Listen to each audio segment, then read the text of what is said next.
Shonen is king.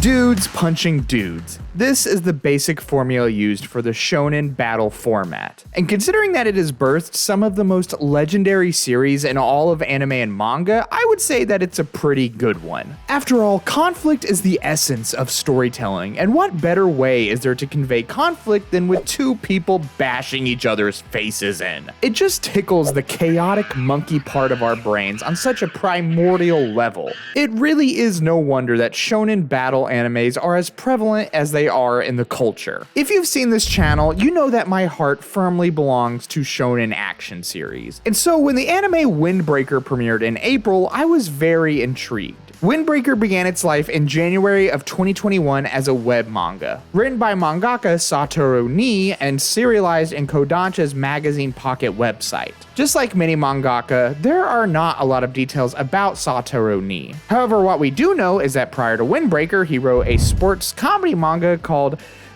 Secret Badminton Club that ran for 5 volumes.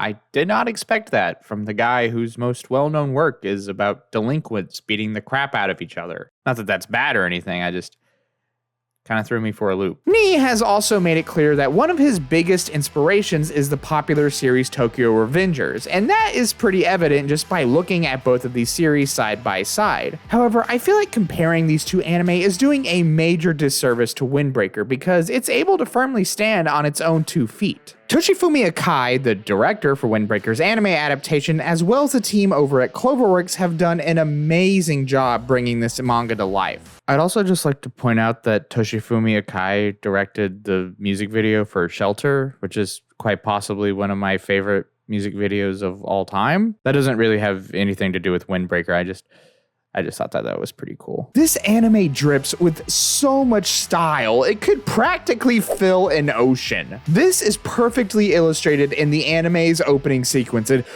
oh man. If Kaiju number 8's opening was making me feel bummed and disappointed, this opening is like a shot right into the arm. I have to be honest here, when I turned on the very first episode and saw the opening for the first time, I legit just kept replaying it over and over for like an hour. It took me a while to actually get into the show itself because the opening was just so addicting. All the imagery just flows so well with the upbeat sporadic music. It makes you want to get up and just punch the air. And this is thanks to some truly immaculate animation from Cloverworks. Windbreaker has not been out for that long. At the time of this video, it has like 9 episodes. However, considering that by the time episode 6 had come around, I was already thinking how this was some of the best animation I had seen this year so far, it's no stretch to say that this anime is truly something else. And nowhere is this better demonstrated than in Windbreaker's fights. When a fight happens in Windbreaker, it is an adrenaline rush. I have loved every single fight I've seen in Windbreaker so far, and what helps is not only how flashy these fights are, but the unique spins that certain characters will put into a fight. A big standout for me is the first fight we see with one of my favorite characters, Hayato Suo, where he absolutely and single-handedly dominates his opponent using refined mixed martial arts. Suo is able to effortlessly use his opponent's momentum against them, and this is demonstrated beautifully through the animation. I mean, just look at the way Suo flows like running water here. The animators are able to convey that he is perfectly in charge of the battle through the animation. At the same time, everything is also incredibly well conveyed and choreographed. You never lose sight of what's actually happening, and your eyes are able to keep track of everything. And like I said, it feels like a lot of the characters have developed their own way in which they go about fighting.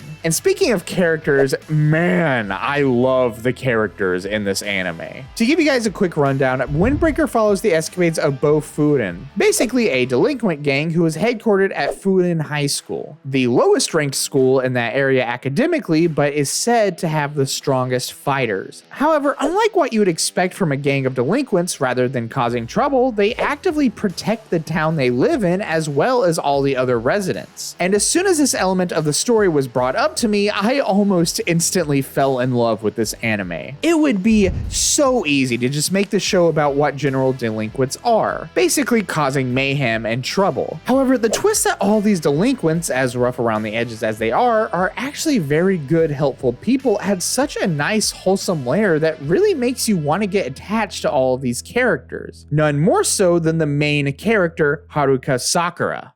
Sakura has spent his life constantly shunned for his unusual appearance, leading to him becoming a social outcast. Because he couldn't rely on others, he naturally began to only rely on himself and value his strength above all else. Sakura lives to fight, and so he joins Bofuden in the hopes to ascend to the highest rank in all the school. However, once he actually gets there, he begins to notice that people actually treat him like a decent person. And this is bizarre to Sakura. Considering that he's lived his entire life in social isolation, the idea of someone treating him with even an ounce of any kind of respect or positivity makes his brain go on the fritz. And of course, his instinctive response to this is anger and lashing out. And look, I understand how this aspect of Sakura's character could be criticized. After all, he basically has all of the aspects of a typical tsundere, which has kind of become one of the most overplayed character tropes in all of anime. However, given Sakura's background, he actually seems to be exhibiting a psychological phenomenon known as the Pygmalion effect, where the expectations that people associate you with can affect how you see yourself and act. For example, if someone is constantly showered with praise on how generous or selfless they are, depending on the individual, they might take this to heart and begin doing more charitable things. Whereas if someone is constantly told how much of an outsider or problematic person they are, this could lead to more negative behavior. And to me, Sakura exhibits this to a T. I can't really blame him for acting the way he does when this is straight up something that's actually real. If you treat someone who's been told they're degenerate scum all their life with actual kindness, I wouldn't be surprised at all if they just didn't know how to take it. And this is one of my favorite elements of Windbreaker. Sure, of course I love the fighting, it's awesome, but characters are what give fighting meaning. And man, I can already tell I'm going to love watching Sakura's journey throughout this series. As you can imagine, Sakura has an incredibly cold exterior, but it's also in every way a mask that he wears. When he's complimented, given gifts, or even makes contact with another human in a way that's non-violent, we almost always see this cold exterior melt away into flustered panic. As the series continues on, you begin to see bits of Sakura's humanity begin to blossom out of him, albeit very briefly. Sakura, of course, still maintains his tough guy ego act, but there's a warmth that begins to develop, and that's because Sakura is now surrounded by people that genuinely believe in him. And it's here that we get to the part that genuinely sticks out the most to me when I watch Windbreaker.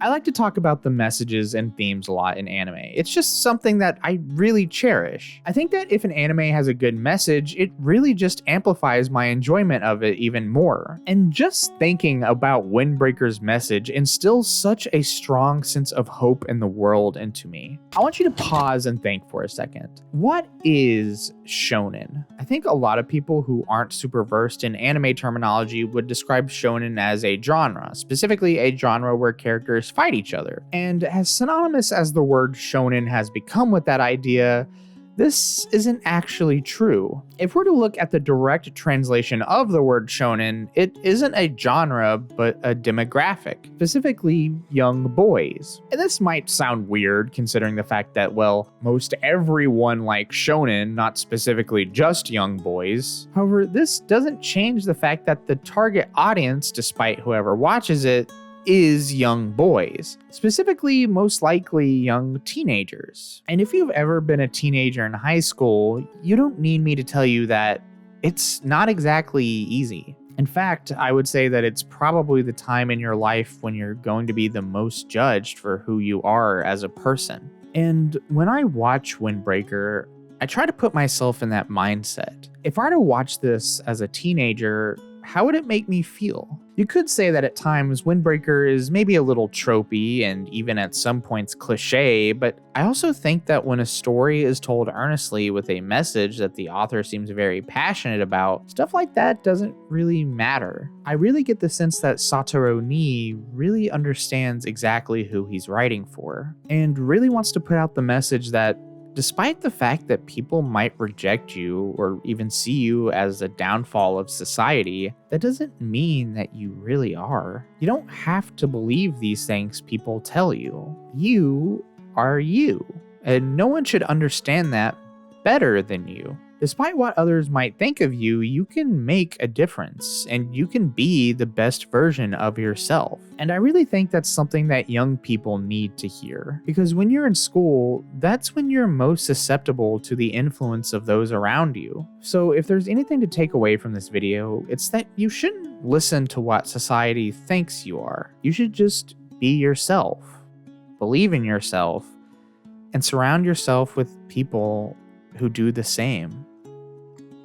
Also, speaking of school, there's like no teachers in this anime, like anywhere. Like Sakura just shows up on his first day and the class is just filled with students. No teachers or faculty to be found anywhere. In fact, it seems like the entire school is actually just ran by students. Like the leader of the gang literally lives on top of the roof and grows vegetables and stuff there. And nobody talks about it. Like, where are the adults? Where are you guys getting your funding? Who's paying for the jackets? What is going on? What kind of school is this? Hey guys, I just wanted to say thank you so much for watching. If you liked what you saw, be sure to like the video and subscribe for more. And go ahead and let me know what you guys think about Windbreaker so far. I think it's definitely going to be a show to remember. And while you're at it, why don't you go ahead and check out a few more of our videos. There's some on the end screen right now for you to click on. Until next time, guys, please take care of yourselves and much love.